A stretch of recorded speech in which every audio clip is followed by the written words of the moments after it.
The first thing he lost wasn't his temper, it was his sense of time. Inside ADX Florence, nights and days blurred into the same shade of concrete gray. The cell never changed. The light never truly went dark. And the silence pressed in so hard it felt physical, like weight on the chest.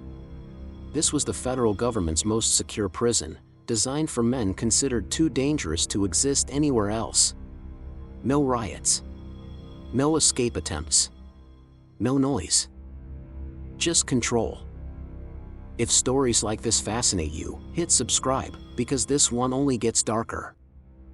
ADX Florence sits isolated in the high desert of Colorado, far from cities, far from witnesses. Inmates here spend up to 24 hours a day alone in cells barely larger than a parking space.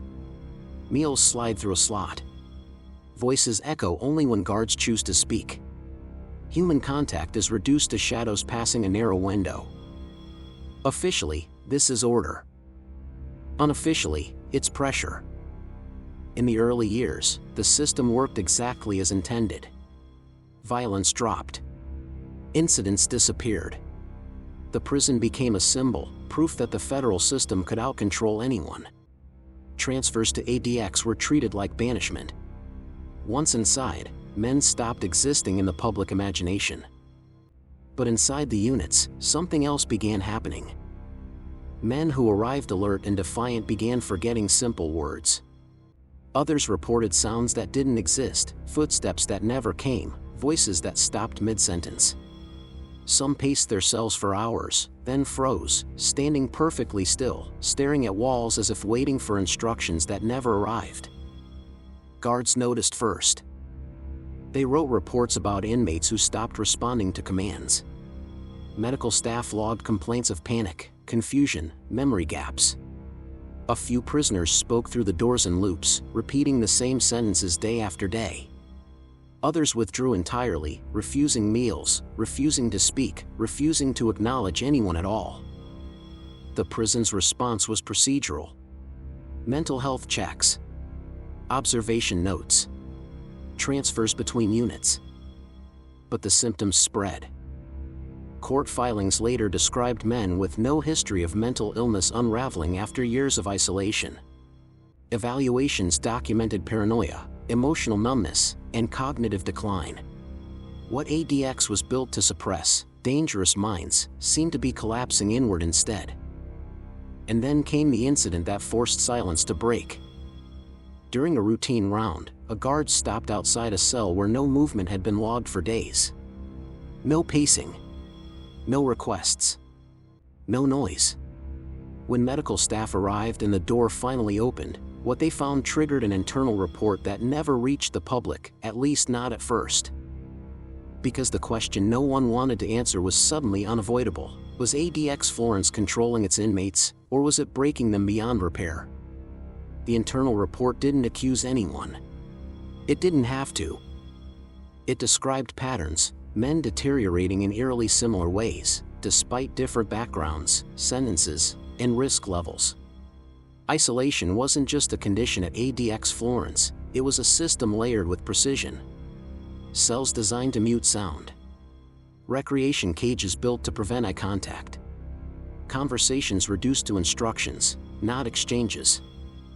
Psychologists called it stimulus deprivation. Guards had another term for it, quiet time. For inmates, quiet time wasn't calm. It was relentless. Without clocks, without voices, without touch, the mind began filling the gaps. Some prisoners started tracking imaginary routines, inventing schedules just to stay anchored. Others spoke to cracks in the wall, treating them like faces.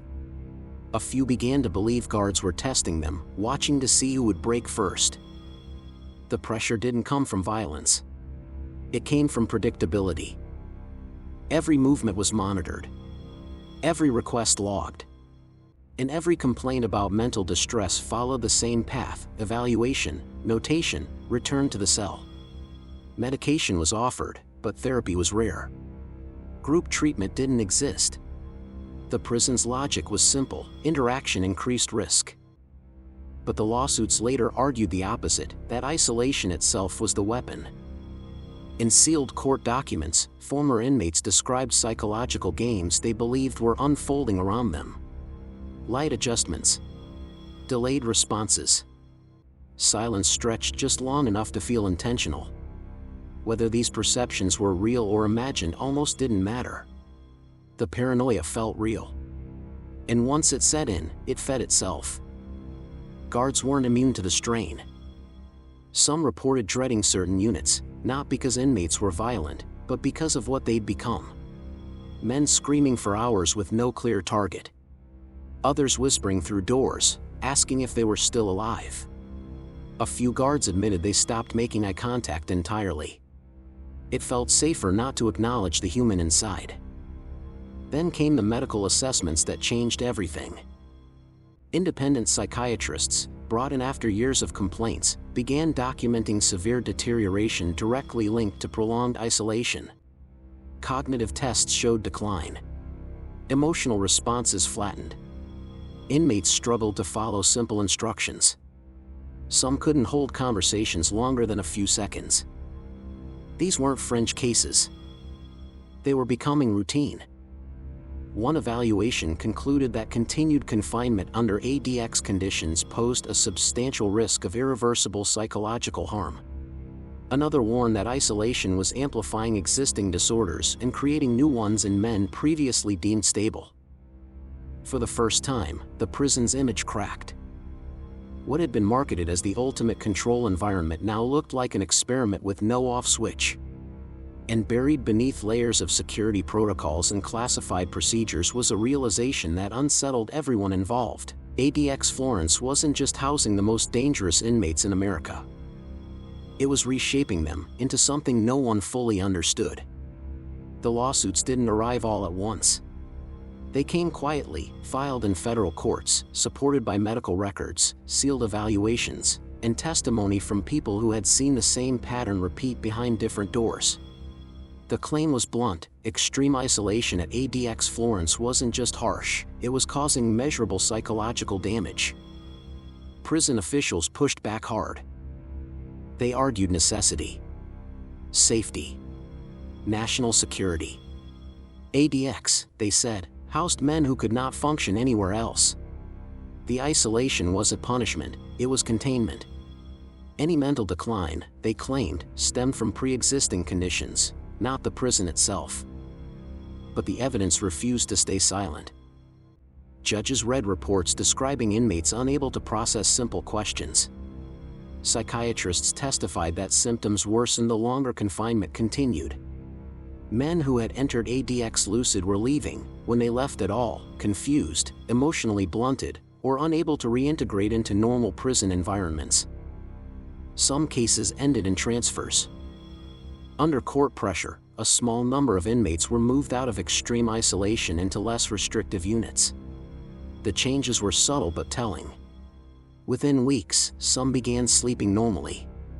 Others regained basic conversational ability. A few described the return of something they thought they'd lost permanently, the sense that time was moving forward again. Not everyone improved. Years of sensory deprivation left scars that didn't fade easily. Emotional numbness lingered. Trust remained fractured. And for many still inside ADX, nothing changed at all.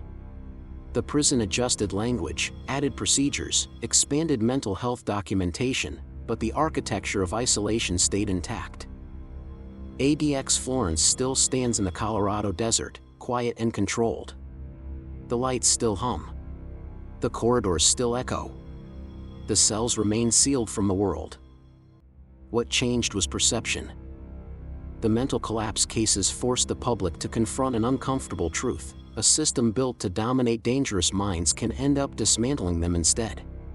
Control, taken far enough, doesn't just suppress behavior, it rewires it. ADX Florence was designed to be the end of the line. For some inmates, it became something else entirely, a place where punishment outlasted reason, and silence did more damage than force ever could. And the question that remains isn't whether the prison is secure. It's whether a society can justify a form of confinement that protects the outside world, by unraveling the inside of a human mind. If you think this story was intense, the next one will leave you speechless. Subscribe for more true crime stories that'll keep you on the edge of your seat.